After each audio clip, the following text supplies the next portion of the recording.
Chris, how much was Luka to blame for the Game 3 and 4 losses? Well, Game 3, none. I mean, 44 points, 9 assists, 9 rebounds. He jumps on the Clippers early like he's ready to end the series because obviously if they win 3-0, this thing is over. And he has 11 points early in like the first 6 minutes. Rick Carlisle takes him out. They're up 28-11. In 3 minutes that Luka's on the bench, the Clippers go on a 14-4 run. They pull within 7, and it's a game the rest of the way. And then in the fourth quarter, Luka's got 10 points, 2 assists. He scored more points than the rest of the Dallas starters put together. His wingmen, Kristaps Porzingis and Tim Hardaway Jr. go 0 for 5 in the fourth quarter. So now, granted, he was 2 for 6 from the free throw line. And Skip, I'll give you this. He's a horrific free throw shooter. Like, all of a sudden, I mean, he used to be just mediocre at, 70%? Yeah, it was 70%. He's become terrible in these playoffs. He makes LeBron look like Steph Curry at the foul line. All right, so I'll give you that. But Game 3, I can't criticize him for that. Game 4 obviously didn't play well. We know he's got the neck injury. To his credit, he didn't blame it. So I'm not going to use it as an excuse. You got to play. If you're playing, you're playing. He has 19 and 6, whatever it was, 9 for 24 from the field. So he struggled. But here's the thing. They're not supposed to beat the Clippers. I have a hard time being critical of Luka in this series. They're 2-2 with the team that many people think has the best roster in basketball. You look at the roster, his wingman is Kristaps Porzingis. He doesn't have Paul George as his wingman like Kawhi Leonard does. He doesn't have a playoff Rondo. He does not have they're not supposed to beat the Clippers. So the fact that he's got them tied and a chance to win at 22 years old, it's hard for me to kill him. At 22, Larry Bird was struggling in the NCAA title game against Magic Johnson and Michigan State. At 22, Michael Jordan was leading the Bulls to a 40-42 record and the 8th seed in the East. At 22, Magic was winning titles, but because he had Kareem, he went to the team with the MVP. And only LeBron has done more because he took out that Detroit Pistons team at 22 years old in the Eastern Conference Finals and played San Antonio in the finals. But other than that, I mean, who's done more than this kid at 22 years old? So I get it. His free throw shooting's pathetic. He was bad yesterday. And, they're in a series now. But I can't heap too much blame on him because they wouldn't even be close. This series would be over if it wasn't for the heroics that he's already put on in games 1, 2, and 3. I agree with you. I mean, the first 3 games, the only thing Luka could do in Game 3 is shoot free throws better. And I don't know how a guy has the same. He's 7 of 13 from the three-point line Friday night. He's 7 of 13 from the free throw line on Friday night. I've never seen anything like it. I tweeted out he should maybe shoot his free throws from the three-point line and maybe have a higher percentage, Chris, because I've never seen anything like it. And I agree with you. You go 44-9-9. And you got 2 other guys. All he needed was one other guy. Skip, you remember Game 1 and 2, Hardaway Jr. came along with him. Finney-Smith, especially in Game 1, came along. Porzingis hit some big shots. Kleba came along. All he needed was one other guy in Game 3 to come along with him for a great ride, and they could have won this game because he would have had enough to offset what Kawhi and Paul George was doing. But what he didn't have that, and so they overshadowed. They got, 64, 65 to his 44. But Hardaway last night, 1 for 8, 4 points. Finney-Smith, 8 points. Like I said, I think they made a trade. The Clippers traded for Finney-Smith between Game 2 and 3 because he's been terrible since. The difference in this series is simple as this, and Ty Lue hit it. The shots that we're missing, we normally make. The shots that they're making, Skip, they normally miss. Well, they reverted back. They became who they were the entire season from the three-point line, and they got blown out. And so in order for them to win this series, Luka has to be otherworldly, and they got to knock down 50, 60% of their threes. If not, they're going to lose because the Clippers clearly have the better team. It is now my turn. I'm going to say this one more time on this show. It is utter blasphemy from my partner, Shannon Sharpe, to call Luka Doncic Baby Bird. Oh, Baby Bird, yeah.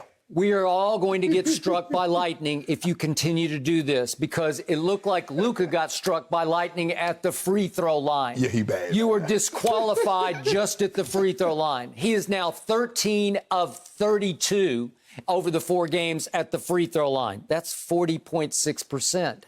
It's so bad that he's clanking bad. Yeah. It's not even coming close anymore. Yeah, they not spitting. Now they hitting the back iron, Chris. Larry Bird shot 89% for his career in the regular season and for his career in the playoffs. And 4 times, Larry Bird led the NBA in regular season free throw shooting. 4 times.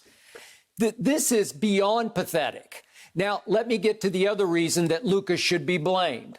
He's only 22, and you're giving him a pass because he's 22. Well, somebody should pull him aside and sit him down and say, wipe the smile off your face. When you're front running, when you're showboating and you got it going from 3, which is unusual because you're a 33% career free three-point shooter. When that's happening and the ball's going down, quit giggling, quit chuckling, quit tee-heeing at the Clippers, quit screaming out, not at my house. He's too small. He can't guard me. It's just outrageous. And finally, the Clippers do have some toughness. It was lost in games 1 and 2. But we're talking about a Marcus Morris and a Kawhi Leonard and even a Paul George. They've been around the block a couple of times in this league. They know how it is done in the end. And they reached down in game 3 and finally said, we are sick and tired of all your gloating and all of your trash talking, and watch this. And they started to get up into Luka. It took 8 of them. They tried 8 different players on Luka in one game on Friday night. And again, he wound up with 44 points, but they started to beat him down and wear him down until finally, all of a sudden, when it was clear, and he's got high IQ, he knew all of a sudden the game had slipped away. And what does he go slip on the bench? Some sort of a heating sleeve to say, oh, I got a neck injury. Baloney, stop it. I don't want to hear about it. It came right on time just as the series was starting to slip away. I am not buying it. And Chris, I told Shannon earlier, in the history of the NBA, no team has ever made 23s in a home playoff game and lost that game. And that's what the Clippers pulled off on Friday night, down 30-11 with 4:28 left in the first quarter. From that moment until this moment, they have outscored in Dallas the Mavericks before crazed sellout post-pandemic crowds. They have outscored them by 54 points.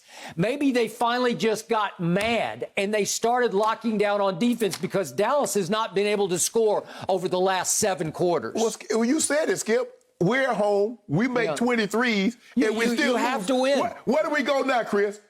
We can't shoot any better. We shoot 51% from the three-point line. And remember, they finished 18th in three-point shooting. You make 23s, normally, more times than not, you're going to win that ball game. But when you allow Kawhi Leonard to miss 3 shots, you allow Paul George to miss 4 shots, and they get almost 70 points between the two, you're probably going to lose. Because that's what happened. Kawhi at one point was 10 of 10 or 11 of 11. Paul George was 10 of 10. They couldn't miss. And by the way, a lot of them were point blank because they're just putting their heads down and saying, you can't keep us from the rim. Chris, I told Skip earlier, I understand that Rick Carlisle has a substitution pattern. And normally at about 7 minutes to go in the first quarter, he would sub Luka out. But I believe he should have went for the death blow. I believe Luka, we're going to run it till the first quarter's over. We're going to try to make this 19-point lead, get it a 30-point lead, and I'll give you an extra couple of minutes in the second quarter. But let's see if we can push this thing out past 30. And if we can do that, I like our chances. Because once they weathered the storm, they're like, hold on, wait a minute.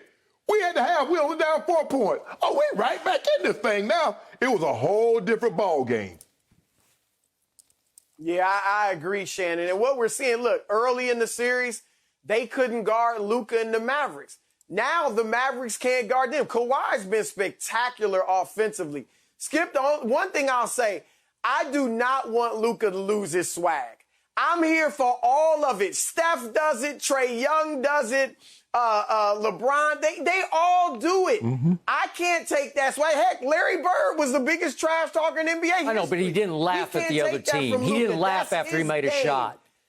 Nah, I don't care whether it's some of them got the shimmy, some of them got the laugh. LeBron's doing this. Whatever your thing is, I like the swag. And Luka's got it. Don't take that away from him. Oh, but here's don't take that away from him. Well, the Clippers just wiped that grin right off his face. He keep talking about Larry Bird. John Stockton told a story. He said Larry Bird walked by his bench right before the tip-off and said, boys, you know, I feel like 43 tonight. He dropped 43 in 3 quarters. He told the Portland Trailblazers, he said, I ain't doing nothing but shooting my left hand because I'm going to save the right one for the Lakers because we got them after we play y'all. Drop 47 shooting left-handed. How's that for swag? Did he laugh at them while he was doing it? No, he did not. Skip, what man tells you a right-handed player say, I'm only going to play with my left hand because I'm saving the right one for somebody else? I got one other Larry Bird story I cannot tell on television, but you are correct. But in the end, Chris, you said was it Thursday and Friday, you said Luka Doncic has been the best player on the floor and will continue to be. And I think Kawhi just proved him wrong.